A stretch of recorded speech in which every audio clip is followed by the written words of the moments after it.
All right, algebra. Today we're going to do return of percents. Oops, I dropped my calculator. Return of percents. We're going to talk about percent increase and decrease. So get out your notebook. Let's take some notes and get started. Okay, so here we go. Percent of change. Write that down. Percent of change is the amount of the increase or decrease divided by the original amount. So if the new amount is greater than the original amount, you have an increase. If the new amount is less than the original amount, it is a decrease. So let's identify the percent of change as either an increase or a decrease, and then find the percent of change. Here's an example. This is example 1, even though it says 5. Example 1. You have the original amount of 90, and the new amount is 126. So is that an increase or a decrease? Well, obviously it is a decrease. An increase. So we want to find the percent of change. So all you do is you take the amount of the increase. So I'm going to take 126 and subtract 90 and divide that by the original amount, which is 90. So if I subtract this, I get a 6. I get 36 over 90.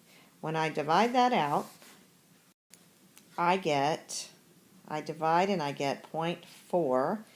And I need to change that to a percent, so that would be 40%. Now remember, when you go from a decimal to a percent, you're going to go 2 places to the right with your decimal. So this is an increase of 40%. All right, let's try the next one. The original amount is 160 and the new amount is 72. So is that an increase or a decrease? That is a decrease. So this one will be a decrease. The other one was an increase. All right, so I'm going to take and find the difference. So I take 160 and subtract 72, and then I'm going to divide that by the original amount, and the original amount was 160. So 88 is my difference between the original and the new, and my original price was 160. So I divide this out on the calculator, and I get 0.55, and that's the decimal, so I need to take that to 55%. So this is a decrease of 55%, and the other one is an increase of 40%. All right, let's try one more. Okay, so here's example 3. We have the regular price and we have the sale price. So remember, you have the original and you have the new price. So we want to find out, we have to take the original price, which was 31.99, and subtract the new price, which is 22.39. And then we're going to divide that by whatever the original amount was. So the original amount was $31.99. So now I get out the calculator and see what I get.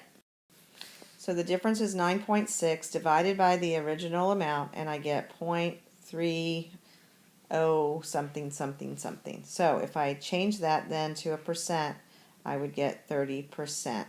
So the sale price is a decrease of 30%, which is 30% off. Okay, now part 2 of this is to find, we're going to find the new amount. So sometimes you're giving what the percent increase or decrease was, and you have to find what the new amount would be. So here we have your notes. To find the new amount, you're going to take, if it's a percent increase, what you're going to do is take to get the new price. The new price will equal the original price times 100% plus the percent increase. To find a percent decrease, you have the new amount. The new amount will equal the original price times 100% minus whatever the percent decrease is. So write that down, and I will show you how to do this. And remember to convert percents to decimals before we calculate. Okay, so here we go. Example I believe this is example 4, even though it says 7. So we're going to decrease 513 by 34%. So this is what we're going to do up here.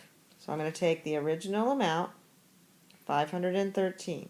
I'm going to decrease. So to decrease, I'm going to multiply it by 100% minus the decrease percent. So I'm going to take 513 times 100% minus the 34% decrease. So that means it's 513 times 66%. And then I have to change that to a decimal. So 513 times 0.66. And that's going to give me my new amount. So my new amount is 338.58, and that's a decrease of 34%. Let's try example, what is this, 5, I guess. All right, here we go. We're going to take 910 and we're going to increase it by 4.5%. So my formula is up here. I take the original, I'm going to multiply it times 100% plus, because it's an increase, plus the 4.5%. So that means I'm going to take 910 and multiply by 104.5%, but I must change that to a decimal, so it's 910 times, remember to move it over 2 places to the left, 1.045. And I'm going to do that on my calculator. And my new amount is 950.95, and that's an increase of 4.5%. All right, let's try one more. Okay, so our example here, our last one, is we're going to decrease $38. So that means we're going to take 38 and we're going to decrease it by 22%. So remember, you have to take 100% and subtract the 22%. And then you're going to multiply by the new percent. So 38 times, if I subtract, I get 78%. I have to change that to a decimal, 38 times 0.78, and that will give me my new amount. So my new amount would be $29.64. Another way that you can do this, and I should have talked about this, is that if you wanted to decrease 38 by 22%, you could just take 38, multiply it by 0.22, get that, and then whatever that answer is, subtract it from 38. So doing this, if I take 22% and I multiply it by 38, I get $8.36. So if I take the $38 that I started with and I just subtract 8.36, then I'll get this same amount that I got a different way. So I get 29.64 either way that I go. It's just, this is actually the way that I'm teaching you here is just a faster way of doing it. All right, so that's it, I think, for these notes. All right, so make sure you do a whisk. When and where did you watch the video? Summarize the video and have any questions ready for me in class. Thanks for watching.